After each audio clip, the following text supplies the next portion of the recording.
Welcome to mini foods Jaisingh. எல்லோருக்கும் வணக்கம். இன்றைக்கி ரொம்பவே ஆரோக்கியமான ஒரு கேசரி ரெசிபி தாங்க பார்க்க போகிறோம். இது வந்துட்டு நம்ம பைனாப்பிள் யூஸ் பண்ணி செய்ய போகிறோங்க. எசன்ஸ் எதுவுமே யூஸ் பண்ண போகிறது கிடையாது. ஃப்ரெஷ்ஷான பைனாப்பிள் வந்துட்டு யூஸ் பண்ணி செய்ய போகிறோங்க. பாருங்கள் இந்த பதம் வந்துட்டு எவ்வளோ சூப்பராக வந்திருக்குதுன்னு சொல்லி. இப்போ இந்த கேசரி வந்துட்டு எப்படி செய்யணும்னு பார்க்கலாம். இப்போ ஒரு கடாய் வந்துட்டு அடுப்பில் வச்சுட்டு அதில் 1 டேபிள் ஸ்பூன் அளவுக்கு நெய் வந்துட்டு சேர்த்துருக்குறேன். அதில் 1 கப் அளவுக்கு ரவா வந்துட்டு சேர்த்துக்கிறலாங்க. அடுப்பை வந்துட்டு இப்போ மிதமான தீயில் வச்சுட்டு இது வந்துட்டு நல்லா வறுத்து கொடுத்துக்கிறணும். லைட்டாக அந்த கலர் வந்துட்டு சேஞ்ச் ஆகிற வரைக்கும் வறுத்துக்கணுங்க. ரொம்ப ப்ரௌன் ஆகிடக்கூடாது. லைட்டாக அந்த கலர் வந்துட்டு பாருங்கள் இதே போல் சேஞ்ச் ஆனதுக்கப்புறமா நம்ம அடுப்பை ஆஃப் பண்ணி இதை வந்துட்டு ஓரமாக ஆற வச்சிடலாம். இப்போது 1 கப் அளவுக்கு அன்னாச்சி பழம் வந்துட்டு நல்லா பழுத்த பழமாக கட் பண்ணி எடுத்துருக்குறாங்க சின்ன சின்ன பீசஸாக. இப்போ இதை நைஸாக அரைச்சிட்டு வந்துடலாம் மிக்சியில் வச்சு. நல்ல பழமாக எடுத்துக்கிட்டால் தான் இந்த கேசரி வந்துட்டு நல்லா இருக்குங்க. புளிப்புத்தன்மை இல்லாமல் நல்ல இனிப்பான பழமாக பார்த்து எடுத்துக்கோங்க. இந்தளவுக்கு நல்லா நைஸான பேஸ்ட்டாக வந்துட்டு அரைச்சி எடுத்துக்கணுங்க. இது போல் நல்லா சாஃப்டாக இருக்கணும். இந்த 1 கப்பை வந்துட்டு ஓரமாக வச்சிடலாம். இப்போ ஒரு பாத்திரம் அடுப்பில் வச்சு அதில் 1.5 கப் அளவுக்கு தண்ணி சேர்த்துக்கலாங்க. இது எல்லாமே நம்ம ரவை வந்துட்டு எந்த பாத்திரத்தில் அளந்து எடுத்தோமோ அதே கப்பில் தாங்க இது எல்லாத்தையுமே நம்ம அளந்துருக்கணும். இப்போ 1.5 கப் அளவுக்கு தண்ணி சேர்த்ததுக்கப்புறமா அதில் 2 ஸ்பூன் அளவுக்கு நெய் சேர்த்துக்கலாம். 2 ஸ்பூன் அளவுக்கு சன்ஃப்ளவர் ஆயில் சேர்த்துக்கலாங்க. நீங்கள் முழுவதுமே நெய் ஊற்றி பண்ணுறதுனால பண்ணலாம்.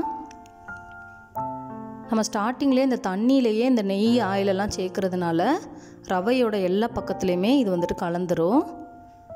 இதில் கொஞ்சமாக வந்துட்டு உப்பு சேர்த்துக்கலாம். இது போல் கலக்கி விட்டுக்கலாங்க. கலக்கி விட்டுட்டு ஒரு கொதி வர வரைக்கும் வெயிட் பண்ணிக்கலாம். பாருங்கள் நல்லா கொதிக்க ஆரம்பிச்சிருச்சு. இப்போ இதில் நம்ம வறுத்து வச்சுருக்கிற ரவையை சேர்த்துக்கலாம்.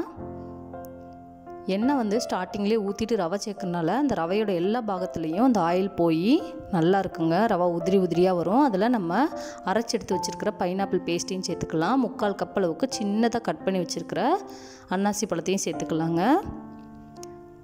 உங்களுக்கு பிடிக்கும்னா இது போல் சின்ன சின்ன பீசஸாக கட் பண்ணி சேர்த்துக்குங்க. இதே போல் சின்ன சின்ன பீஸாக கட் பண்ணி சேர்க்குறது நமக்கு சாப்பிடும் பொழுது வாயில் கடிப்படும் பொழுது நல்லா இருக்குங்க.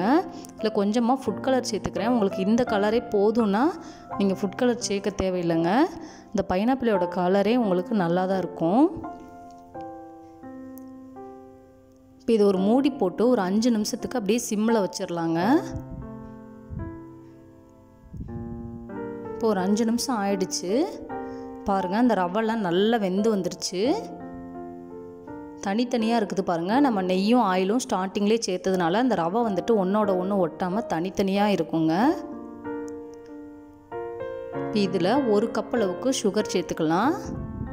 உங்களுக்கு இனிப்பு வந்துட்டு தேவையான அளவுக்கு சேர்த்துக்கோங்க. 1 கப்லேருந்து 1.5 கப் வரைக்கும் சேர்த்துக்கலாங்க.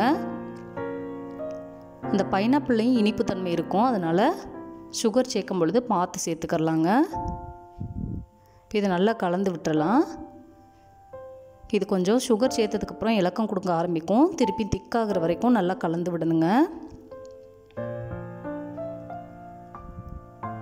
இப்போ பாருங்கள் ஓரளவுக்கு திக்காகி நல்லா திரண்டு வந்துருச்சு. இந்தளவுக்கு பதம் வந்ததுக்கப்புறம் இதில் கொஞ்சமாக 1/4 ஸ்பூன் அளவுக்கு ஏலக்காய் பவுடர் சேர்த்துக்கிறேன். 1 ஸ்பூன் அளவுக்கு வாசனைக்காக வேண்டி நெய் சேர்த்துக்கிறேங்க. இதையும் சேர்த்துட்டு 1 நிமிஷம் நல்லா கலந்து விட்டுக்கலாம்.